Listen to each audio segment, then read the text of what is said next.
Hello dear students, हमने इससे पहले डिस्कस किया था मैग्नेटिक फ्लक्स एंड उसके यूनिट डायमेंशन, ठीक है, और कैसे हम उसको कैलकुलेट करते हैं, उसका मैथमेटिकल एक्सप्रेशन। उससे आगे हम बात कर रहे हैं कुछ क्वेश्चन के साथ, ठीक है।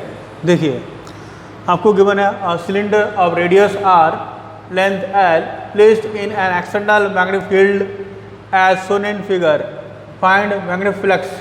तो एक सिलेंडर जो है गिवन है आपको, जो कि एक्सटर्नल मैग्नेटिक फील्ड में रखा हुआ है, जैसा आपको दिख रहा है, ठीक है। हमें इससे कनेक्टेड फ्लक्स की कैलकुलेशन करनी है। तो देखिए क्या होता है कि यहाँ पे जो सिलेंडर का ये जो फर्स्ट सरफेस है, ठीक है, उसका एरिया वेक्टर इस डायरेक्शन में है, ऐसा, ठीक है। और एक जो कर्व सरफेस है उसके लिए एरिया वेक्टर जो है इधर डायरेक्शन में है, यहाँ पे एरिया वेक्टर ऐसा है इधर, एंड फील्ड का डायरेक्शन इनवर्ड है, ठीक है। This is the direction of B, so this is the angle between area vector and B. This is about 180 degree and this is 90 degree, ठीक है। एंड सिमिलरली यहाँ का एरिया वेक्टर ऐसा होगा और फील्ड भी ऐसा ही है, तो एंगल जो आएगा थीटा वो कितना आएगा, 0 आएगा, ठीक है।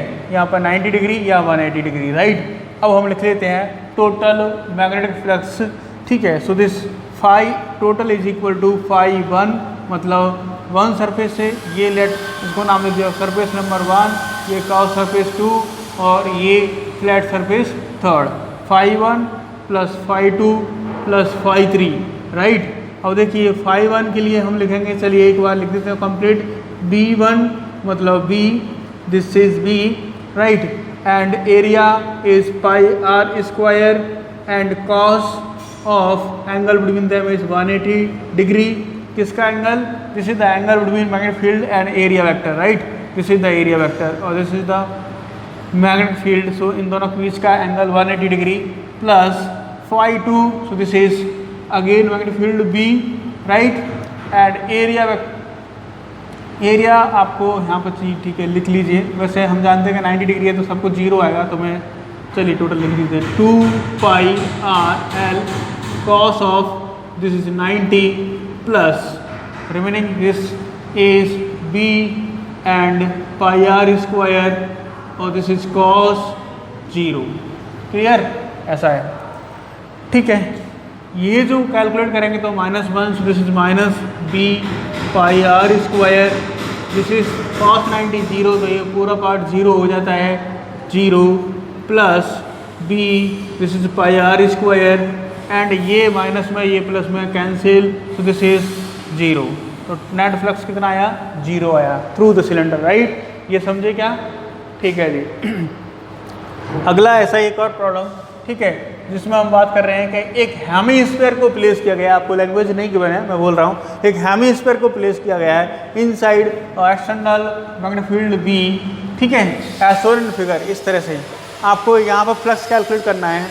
अगेन हम देख रहे हैं यहाँ पे कि एक तो ये वाला सरफेस है और इसके लिए ये होगा एरिया वेक्टर का direction, this is area vector and this is the direction of magnetic field. So again theta 1 is 180, and यहाँ पर देखेंगे तो एक आपने ऐसा एरिया वेक्टर सेलेक्ट किया, ठीक है। लेकिन एक और चीज़ के यहाँ पे एरिया वेक्टर डिफरेंट पॉइंट पर डिफरेंट डायरेक्शन होंगे, तो हम इसका प्रोजेक्टेड एरिया लेंगे। प्रोजेक्टेड एरिया मतलब यहाँ से आप लाइट इंसिडेंट कराइए ऐसे इन डायरेक्शन ऑफ दिस फील्ड, तो यहाँ पे एक इमेज बनेगा उसका। तो ये जो हेमीस्फीयर है वो कैसा इमेज बनाएगा, एक डिस्क लाइक इमेज बनाएगा, सेम रेडियस का डिस्क बनाएगा, और डिस्क का एरिया कितना है, pi r square, and area vector जो होगा वो कैसा होगा, वो इस डायरेक्शन में ऐसा होगा, ठीक है, ऐसा। सो यहाँ पे एरिया वेक्टर ऐसा है, फील्ड का भी डायरेक्शन सेम ऐसा ही है, ठीक है। तो देखेंगे थीटा की वैल्यू कितनी हो गई, 0 हो गई, right. Again this is total flux phi is equal to phi 1 plus phi 2, phi 1 लिखेंगे तो this is B pi r square और this is cos of 180 and plus phi 2 लिखेंगे तो दिस इज अगेन B और ये area pi r square cos of 0, this is minus pi r square B plus pi r square B, this cancel this is equal to 0, ठीक है। सो आप यूँ समझो या तो कि किसी भी एक्सटर्नल मैग्नेटिक फील्ड में किसी भी आप बॉडी को प्लेस करते हैं तो उससे टोटल फ्लक्स कितना होगा, उससे टोटल फ्लक्स हमेशा 0 आएगा। ठीक है, जितने number of field lines enter कर रहे हैं उतने ही एग्जिट कर रहे हैं, due to this total flux कितना आ रहा है, 0। ठीक है, हाँ यहाँ पे आपसे ये पूछता है एंटरिंग फ्लक्स कितना है, so which is -πr² b and outgoing flux कितना है, दिस इज πr² b के बराबर है। ठीक है, अच्छा यहाँ पर किसी को दिक्कत हो सकती है कि ये जो सरफेस है उसका एरिया तो ये कर्व सरफेस का देखिए क्या होता है, टोटल स्फीयर का 4πr², ये हाँ पे है ना हेमिस्फीयर है तो 2πr², तो 2πr² क्यों नहीं लिखा है, तो मैं बताया आपको क्या कि हम काउंट कर रहे हैं यहाँ पे प्रोजेक्टेड एरिया, राइट। ये देखिए ए प्रोजेक्टेड एरिया की हम बात कर रहे हैं। प्रोजेक्टेड एरिया के लिए आपको क्या बताया कि आप देखेंगे यहाँ से ऐसा एक लाइट इंसिडेंट कराएंगे तो ये शैडो का फॉर्मेशन होगा, वो क्या कहलाता है, प्रोजेक्टेड एरिया। ठीक है, और एक तरह से आप कह सकते हैं कि वो वेक्टर एरिया है, राइट, जिसमें जैसे कि हम लेंथ और डिस्प्लेसमेंट की बात करते हैं, लेंथ इज द, ठीक है, क्या होता है, टोटल पाथ लेंथ होती है, right, displacement the separation between two initial and final points, right. ऐसा ही कुछ यहाँ पे है, ये टोटल एरिया ऐसा हो गया।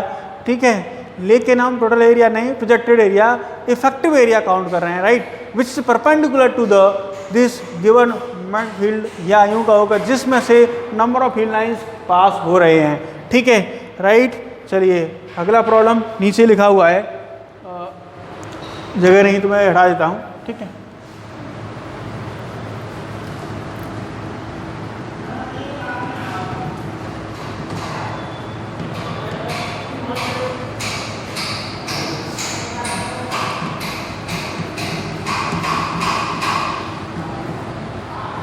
देखिए ये वाला प्रॉब्लम क्या है,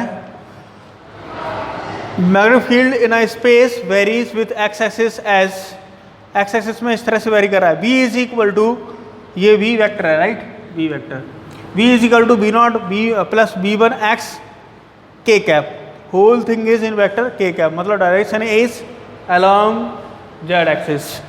find out magnetic flux through an area bounded by the lines x equal to 0 and y equal to 0, ऐसे दो लाइन है, एंड बाकी दो line x equal to a and y equal to b ऐसे हैं। ठीक है, तो x इक्वल टू 0 करेंगे, x इक्वल टू 0 को मेंटेन करते हैं तो लाइन कौन सा होगा, y axis, and y equal to 0 करेंगे तो लाइन कौन सा होगा, x एक्सिस। ऐसे ही x इक्वल टू a करेंगे तो x की वैल्यू a है, so a line which is parallel to y। ठीक है, एक लाइन निकलेगा। ऐसे ही आप देखेंगे कि y इक्वल टू b तो पैरेलल टू x एक्सिस, ऐसे दो लाइन निकलेंगे तो उनसे एक रेक्टेंगल का फॉर्मेशन होगा। तो देखिए ये क्वेश्चन क्या कहता है कि फील्ड तो इतना गिवन है, प्लस आप इस कोऑर्डिनेट सिस्टम में देखेंगे तो ये x एक्सिस, ये y एक्सिस, एक x इक्वल टू 0 करते हैं तो ऐसा लाइन का फॉर्मेशन होगा। चलिए मैं अगर अलग पेन से यूज़ कर लेता हूँ, this is one of the line. ठीक है, ये y एक्सिस, ठीक है, and one of the line is this y equal to 0 and one is the line x equal to a, this is x equal to a, and y equal to b, this is the one of the line is this y equal to b, right। तो ये वो area रहा। इस area में देखना आपको क्या कि फील्ड इस तरह से वेरी कर रहा है, कैसे, b0 प्लस b1 x के अकॉर्डिंगली वेरी कर रहा है, राइट। सो दैट आप यहाँ पे इस तरह के फंक्शन के थ्रू फ्लक्स कैलकुलेट करना चाह रहे हैं तो मैंने बताया था कंटिन्यूस वेरिएशन, तो आपको इंटीग्रेशन यूज करना पड़ेगा। This is phi is equal to b dot d a, this is integration, ऐसा, राइट।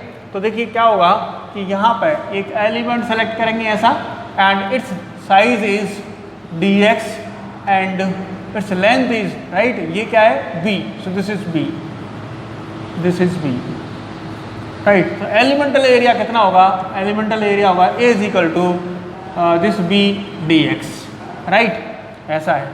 और this is perpendicular to this xy plane, मतलब इन डायरेक्शन ऑफ z, और z डायरेक्शन में ही फील्ड है, तो दोनों के बीच का एंगल कितना हो गया, एरिया वेक्टर और फील्ड के बीच का एंगल कितना हो गया, वो हो गया 0, तो डॉट प्रोडक्ट क्या आ गया, 1 आ गया। सो ठीक है, मतलब cos 0 इज 1 आ गया। सो दिस इज, ये जो चीज़ है वो हम ऐसा लिख पाएंगे, दिस इज b कितना है, b0 प्लस b1 x, और दिस इज सिंपली da मतलब this is b dx integration, right, ये इंटीग्रेशन ऐसा आ गया। अब देखिए इसको कैलकुलेट करना है बस, तो देखेंगे क्या, फाई इज इक्वल टू आपको मिला क्या, b not plus b1x and this is b और दिस इज dx। ठीक है, सेपरेट कर लेना है तो इंटीग्रेशन ऐसा है। So this is b naught b dx plus b1 b और this is b1 b x dx। Integration integration, अब ये इंटीग्रेशन x में चल रहा है, ठीक है, तो x varies from 0 to x equal to a, यहाँ से यहाँ ऐसा वेरिएशन हो रहा है 0 to a। So this is 0 to a, this is 0 to a, this is b naught b x and 0 to a plus this is b1 b x square by 2, this is 0 to a, right? So this is b not b x का मतलब क्या हो गया, a higher limit minus lower यही आएगा plus यहाँ पे b1 b, तो this is a square upon 2 minus lower 0 है तो 0, सो कोई मतलब नहीं बनता। And this is the flux, total flux passing through the given rectangle is, आप यहाँ कुछ कॉमन कर ले सकते हैं, बी नॉट नहीं ए बी कॉमन ले सकते हैं, this is a into b, this is b naught plus b1 और a upon 2, right, this is the field, oh sorry flux, ये टोटल आया फ्लक्स। ठीक है जी, क्लियर? ठीक है, तो यहाँ पर बस आपको इंटीग्रेट करना था। आपको देखने में लग रहा है कुछ भयानक सा है, लेकिन ऐसा कुछ नहीं है, ठीक है, छोटा सा इंटीग्रेशन है, राइट, अलजेब्रिक फंक्शन का। चलिए ठीक है, अब देखिए एक और प्रॉब्लम जिसमें एक सर्कुलर लूप XY प्लेन में रखा हुआ है और उसका जो सेंटर है वो ओरिजिन से कोइंसाइड कर रहा है, ठीक है। तो मैं जो क्वेश्चन तो दे रहा हूँ आपको वो फिगर में ही लिख रहा हूँ, अलग से लैंग्वेज में आपको क्वेश्चन नहीं लिख रहा हूँ क्योंकि टाइम की लेंथ बढ़ जाती है, ठीक है, फिर वीडियो बहुत बनाने में प्रॉब्लम आने लगती है। चलिए देखिए क्या है कि एक सर्कुलर लूप ऐसा जिसका सेंटर कोऑर्डिनेट सिस्टम के ओरिजिन पे रखा हुआ है, ठीक है। यहाँ पे जो मैग्नेटिक फील्ड है वो ये एक्स एक्सिस और ये वाई एक्सिस, मैग्नेटिक फील्ड इस तरह से वाई के जेड के अलोंग है and that one is given by b is equal to b naught r k cap, ऐसा दे रखा है, ठीक है। मतलब varies according to this radius, radius जैसे इंक्रीज करेगा वैसे वैसे फील्ड बढ़ेगा, right. Then the magnetic flux passing through this circular loop is equal to कितना होगा, सो फाई कैलकुलेट करना है आपको। तो देखिए again same thing is here, हमने आर रेडियस का ऐसा सर्कल बनाया, आर रेडियस का ऐसा, और इसका जो थिकनेस है वो डी आर लिखा ऐसा, ठीक है, डी आर, ये डी आर एंड ये रेडियस स्मॉल आर।